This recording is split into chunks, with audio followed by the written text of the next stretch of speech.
இன்றே டவுன்லோட் செய்து உங்கள் ஃபேவரட் ஷோக்களை என்ஜாய் பண்ணுங்க. ஐயா, எங்க கிராமத்து ஜனங்க கிட்ட ஐயா இடம் தரேன்னு சொல்லிட்டாங்கன்னு சொன்னேன். எல்லாருக்கும் பயங்கர சந்தோஷம். ஜனங்க எல்லாரும் நாங்களும் கூட வரோம், ஐயாவை பார்த்து நன்றி சொல்லணும்னு கிளம்பிட்டாங்க. ஆனா கூட்டமா போனா ஐயாவுக்கு தொந்தரவு தானே. ரெஜிஸ்ட்ரேஷன் முடியட்டும், அப்புறம் பூஜையா ஐயா கையில பண்ணிருவோம், அப்ப நீங்க எல்லாரும் வாங்கன்னு சொல்லிட்டாங்க ஐயா. ரொம்ப சந்தோஷம். எங்களோட இடத்தினால ஒரு கிராமத்துக்கே பலன் கிடைக்குதுங்கிறப்போ எங்க மனசெல்லாம் அவ்வளோ நிறைவா இருக்கு. இதே மத்தவங்களா இருந்தா அந்த இடத்த பல கோடி ரூபாய்க்கு விற்கணும்னு நினைப்பாங்க. ஆனா நீங்க பெரிய மனசு பண்ணி மார்க்கெட் விலைக்கே கொடுத்துருக்கீங்க. உங்களுக்கு காலத்துக்கும் நன்றி கடன் பட்டிருக்கோம் ஐயா.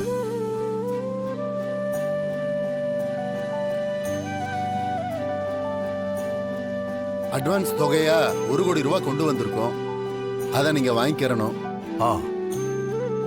இந்தாங்க ஐயா. ஜானகி. நன்றிங்க. நன்றிங்கம்மா. நன்றிங்க ஐயா. ஐயா, இதுல 1 கோடி ரூபாய் இருக்கு, வாங்கிக்கங்க.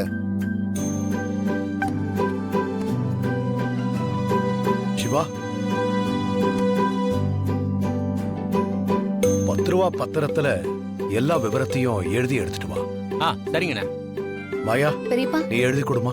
சரிங்க பெரியப்பா.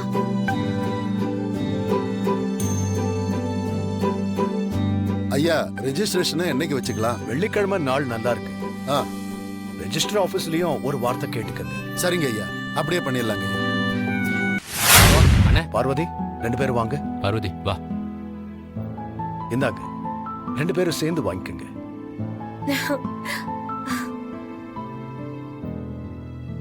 மாடர்ன் ரைஸ் மில் திறக்கணும்னு நீ ஆசைப்பட்ட.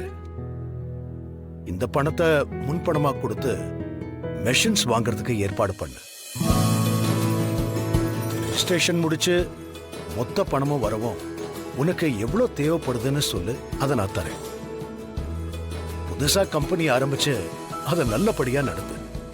ரொம்ப நன்றிண்ணா, நீங்க சொன்ன மாதிரியே செய்யறேண்ணே. நன்றி மாமா.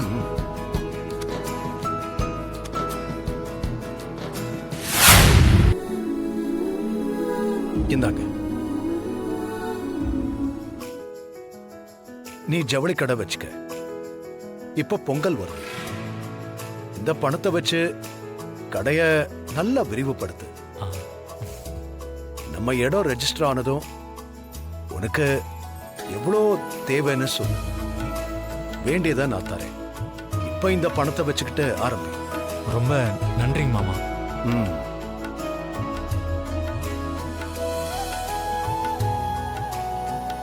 மாயா,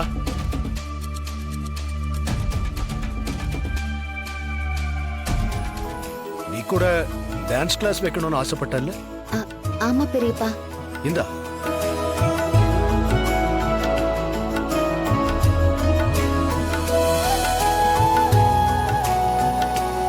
இந்த பணத்தை வச்சு நீ ஆசைப்பட்டத பெரிய அளவுல செய்.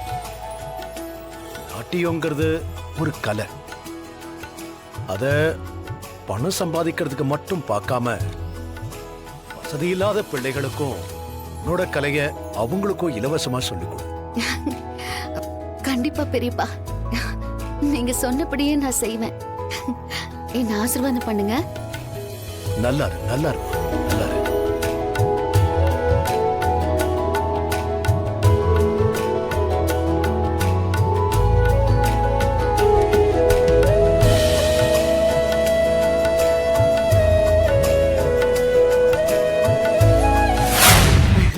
சர்க்குணம்,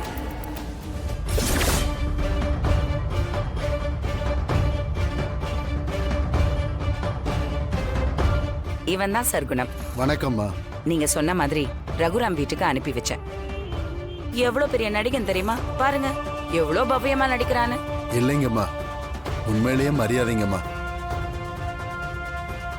இவர் அங்க விவசாயி வேஷத்துல போகவும் உடனே அட்வான்ஸும் வாங்கிட்டு ரெஜிஸ்ட்ரேஷனுக்கான டேட்டும் கொடுத்துட்டாரு. எங்கயா அக்ரிமெண்ட்? இந்தாங்கம்மா. டாக்குமெண்ட்ல ரகுராமோட கையெழுத்தும் வாங்கியாச்சு.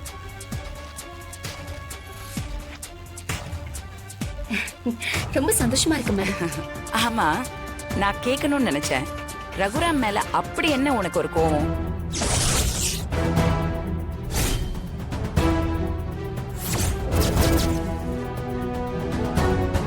அது ஒரு தீராத பகை. ரகுராம பழி தீக்கணும் தான் என்னுடைய வாழ்நாள் லட்சியமே. ஒவ்வொரு நொடியும் ஒவ்வொரு நிமிஷமும் அத பத்தி மட்டும்தான் யோசிச்சிருக்கேன் மேடம். அப்பதான் நீங்க அந்த நிலத்தை வாங்க விரும்புறீங்கன்னு விஷயத்தை கேள்விப்பட்டு அத வாங்கி கொடுக்கணும்னு நினைச்சேன். என்கிட்ட அந்த இடத்த வித்தாலும் ரகுராம்க்கு நீங்க நல்லதுதான் பண்ணிருக்கீங்க. ஊருக்கு நல்லது பண்றேன்னு இடத்த மார்க்கெட் விலைக்கு விற்கும் போது அவருக்கு நல்ல பேர் கிடைக்கும். இடத்த விக்க விடாம பண்ணி ரகுராம முட்டாளாக்கி நீங்க அந்த இடத்த வாங்கிட்டீங்கன்னு ரெஜிஸ்ட்ரேஷன் முடிஞ்சதுக்கு அப்புறம் நாம அந்த ஆள் முன்னாடி போய் நிக்கணும். அவரை நாம முட்டாளாக்கிட்டோமேன்னு நம்ம முன்னாடி கூனி குறுகி நிப்பாரு. எனக்கு அத பாக்குறப்ப கிடைக்கிற சந்தோஷம் மட்டும் போதும். அதோட நல்ல காரியத்துக்காக கொடுக்கணும்னு நினைச்ச இடத்துல நீங்க ஒரு அபார்ட்மெண்ட் கட்டி வித்தாலே அத பாக்குற ரகுராமுக்கு வயிறு எரியும்ல. பொங்கல் ஃபெஸ்டிவலுக்கு ஒரு ரொட்டேஷன் பண்ணிட்டு அப்புறமா டான்ஸ் ஸ்கூல் ஆரம்பிச்சுக்கலாம். இத பார் மாயா, பொங்கல் வியாபாரத்துக்கெல்லாம் இந்த பணம் பத்தவே பத்தாது. அதோட உனக்கு கொடுத்த பணத்தை என் பிசினஸுக்கு எடுத்துக்கிட்டேன்னு மாமாக்கு தெரிஞ்சதுன்னா மாமா என்ன திட்ட மாட்டாரா? அதனால இந்த பணத்தை வச்சு டான்ஸ் ஸ்கூலுக்கு இடம் பார்க்க ஆரம்பிச்சிடு. இடத்தோட ரெஜிஸ்ட்ரேஷன் முடிச்சிட்டோம்னா அப்புறம் நம்ம கிட்ட இன்னும் கொஞ்சம் பணம் வரும்ல, அப்புறம் என்ன? அப்படியா? ம். சீனு, எனக்கு ஒரு ஐடியா தோணுது. என்ன? டீலர் கிட்ட 20 லட்சத்தை அட்வான்ஸா கொடுத்து 60 லட்சத்துக்கு மெட்டீரியல்ஸ் கேட்போம். அப்புறம் பெரியப்பா பணம் கொடுத்ததும் செட்டில் பண்ணிடலாம். ஏன்னா நல்ல ட்ரெஸ் எல்லாம் மத்த கடைக்காரங்க எடுத்துட்டு போயிடுவாங்க. ஆமாமா, முதல்ல இந்த 20 லட்சம் ரூபாய் எடுத்துட்டு போய் நம்ம டீலரை பார்த்து பேசுவோம். சரி, ஓகே. வெறுமனே ஓகே சொன்னா போதுமா? வேற என்ன பண்ணணும்? உனக்கு ஒண்ணுமே தெரியாது பாரு.